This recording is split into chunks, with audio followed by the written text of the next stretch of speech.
Olá, amigo torcedor, tudo beleza?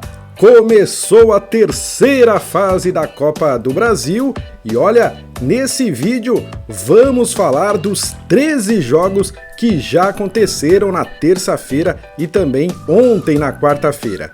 Então, sem demora, vamos aos jogos. Muito bem, amigo torcedor, começando com Botafogo de Ribeirão Preto e Santos. A primeira partida do mata-mata que a gente vai falar, esse jogo foi lá em Ribeirão Preto na terça-feira.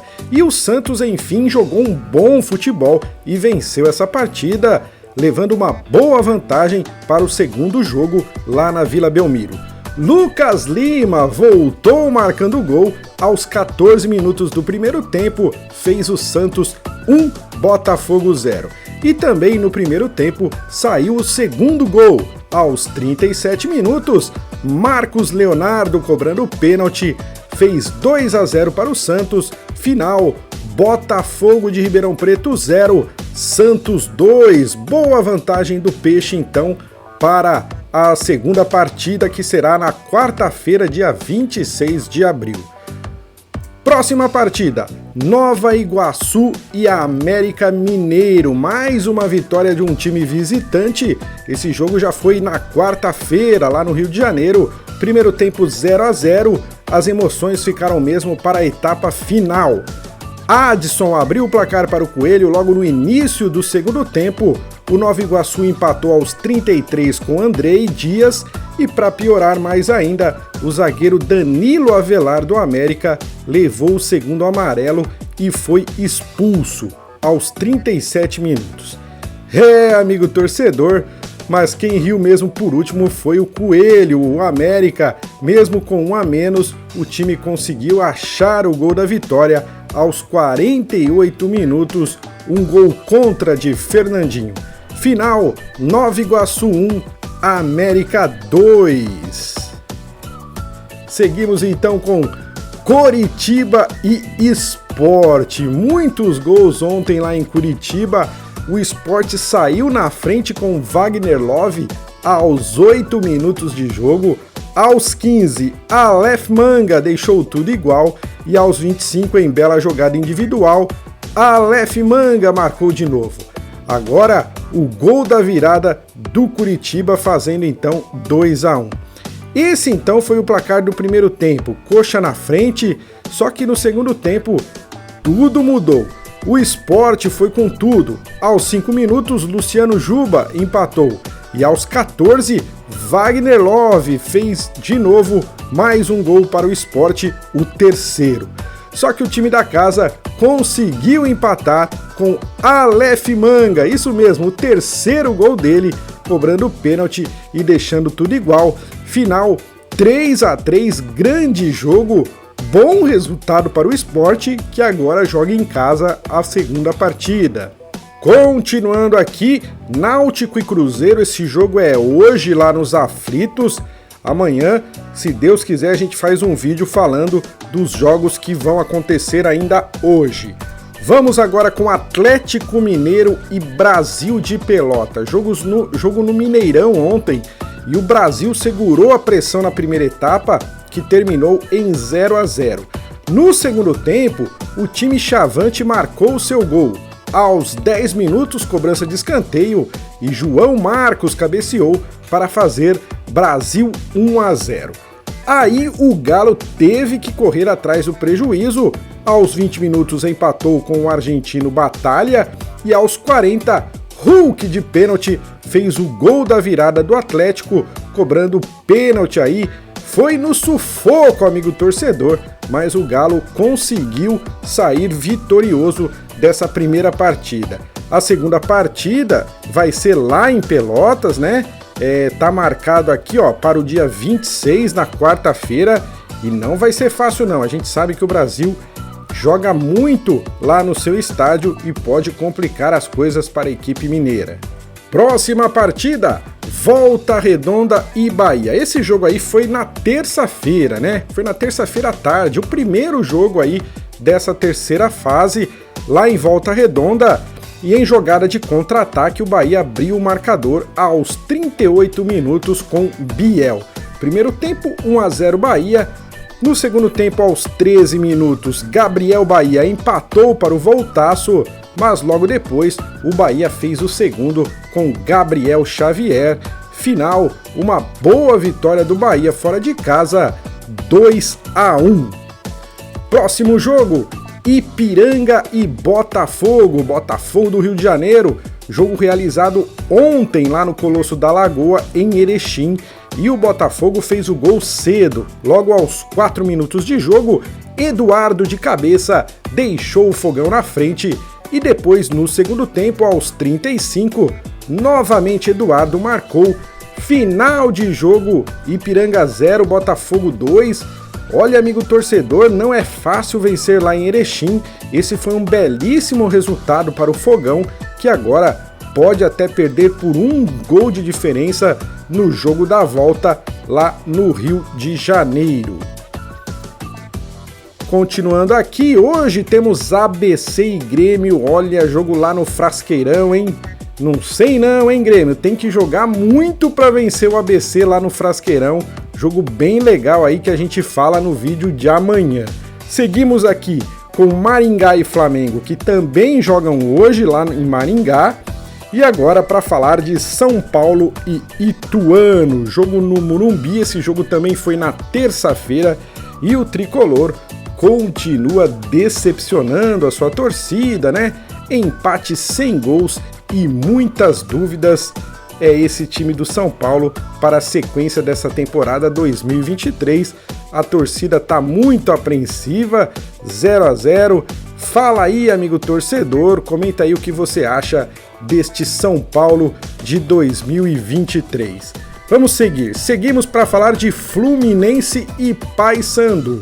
Se a torcida do São Paulo tá chateada, a torcida do Fluminense está em êxtase após a grande vitória sobre o rival Flamengo no último domingo, né? Lá pelo Campeonato Carioca, o Fluminense recebeu o Paysandu novamente no Maracanã e venceu bem. 3 a 0, Nino de cabeça abriu o placar aos 27, Keno ampliou aos 34 e Felipe Melo aos 41 fez o terceiro. Tudo isso no primeiro tempo do jogo. Na segunda etapa o jogo deu uma mornada e não saiu mais nenhum gol, mas o Fluminense sai aí com uma enorme vantagem, né, para o jogo de volta lá em Belém. 3 a 0 então para o tricolor das Laranjeiras. Grande vitória do Flusão aí na partida de ida. Agora com Remo e Corinthians, meu Deus, hein? Jogo que aconteceu também ontem lá no estádio Mangueirão, no novo Mangueirão reformado, né? E o primeiro tempo foi muito bom do clube do Remo. O Corinthians não conseguiu chegar com perigo e o time de Belém fez o primeiro gol aos 12 minutos com o Richard Franco e poderia ter feito até mais. Mas o primeiro tempo terminou mesmo 1 a 0 para o Remo. No segundo tempo, tudo igual, hein? Não mudou nada. O Remo continuou bem, aos 15 minutos fez 2 a 0 com o Muriqui e continuou se impondo no jogo. Mas ficou nisso mesmo, Remo 2, Corinthians 0. O Remo leva uma boa vantagem para o segundo jogo lá na cidade de São Paulo. Continuando agora com Internacional e CSA. Esse jogo foi na terça-feira lá no Beira-Rio e o Inter não começou bem. O Pedro Henrique perdeu um pênalti, logo depois, aos 9 minutos, o CSA abriu o placar com Gabriel Tagliari, o Inter empatou aos 23 com Alan Patrick, final do primeiro tempo, 1 a 1. No segundo tempo, Alan Patrick fez mais um logo no comecinho e esse foi o placar da partida. Inter 2, CSA 1, o Inter sai na frente e pode até empatar no jogo de volta lá em Maceió. Continuamos com Fortaleza e Águia de Marabá, a maior goleada aí dessa terceira fase, né? Mais um jogo que foi também na terça-feira, esse lá no Castelão em Fortaleza, e o Leão do Pici nem deu bola para o Águia. 6 a 1, goleada do Fortaleza. O primeiro tempo terminou 3 a 0. No início do segundo tempo, o Águia conseguiu diminuir, mas depois o Fortaleza mandou mais 3 bolas na rede, final 6-1. Podemos dizer aí que a classificação do Fortaleza já está garantida, né, amigo torcedor? Sem desmerecer a equipe do Águia do Marabá, mas você ganhar do Fortaleza de 5-0, nem é esse tanto o problema. O problema é você precisar e conseguir ganhar de 5-0 do Fortaleza. Praticamente, então, a gente pode dizer que o Fortaleza garante a classificação aí para a primeira fase, né? Quem concorda fala, quem discorda pode falar também. Seguimos então com CRB e Atlético Paranaense, jogo ontem lá no Rei Pelé. O primeiro tempo terminou 0-0. Aos 10 minutos do segundo tempo, o CRB chegou ao gol. Anderson Leite marcou, aproveitando uma assistência do Copete. E olha, amigo torcedor, o Furacão quase se safou da derrota nos acréscimos do jogo, mas o árbitro foi para o VAR e não validou um suposto pênalti para o Atlético. Grande vitória do Clube de Regatas Brasil. O Atlético era o único time invicto nesse ano de 2023. Em 18 jogos, não teve nenhuma derrota, tinha 15 vitórias e 3 empates. E agora o Galo vai ter uma missão difícil, sim, lá na Arena da Baixada, mas joga pelo empate, hein? Vai ser um bom jogo esse jogo de volta entre Atlético Paranaense e CRB, marcado então para o dia 25 de abril. Seguimos para falar de Palmeiras e Tombense agora. É o último jogo então dessa terceira fase. Jogo realizado ontem também, lá no Allianz Parque, e o Tombense começou assustando o Palmeiras. Matheus Friso abriu o placar para o time mineiro aos 9 minutos de jogo. Mas o Palmeiras não perdeu a cabeça e aos 36, Gabriel Menino deixou tudo igual num belo chute de fora da área. Aos 40, o Flaco Lopes marcou o gol da virada do Verdão. Final do primeiro tempo, 2-1 para o Palmeiras. No segundo tempo, os gols saíram no final. Aos 42, Gustavo Gomes fez o terceiro do Palmeiras de pênalti. Já nos acréscimos, Marcelinho diminuiu para o Tombense, 3-2, mas ainda deu tempo do Palmeiras marcar mais um. Aos 51 minutos, foi a vez do Rafael Navarro dar números finais ao jogo. Palmeiras 4, Tombense 2. Tá aí, amigo torcedor, terceira fase da Copa do Brasil. Todos os jogos realizados até agora, na terça-feira e ontem na quarta-feira, restando mais 3 jogos para terminar os jogos de ida desta terceira fase da Copa do Brasil. Um campeonato muito legal, um campeonato muito eletrizante. Se você gostou, deixa aí o seu joinha, deixa o seu like, isso ajuda muito na divulgação do vídeo no YouTube. Se você ainda não é inscrito no canal, se inscreva no canal, amigo torcedor, é sempre muito legal ter você aqui com a gente. E é lógico, você pode comentar à vontade que a gente responde o mais rápido possível. Eu vou ficando por aqui, muito obrigado e até o próximo vídeo.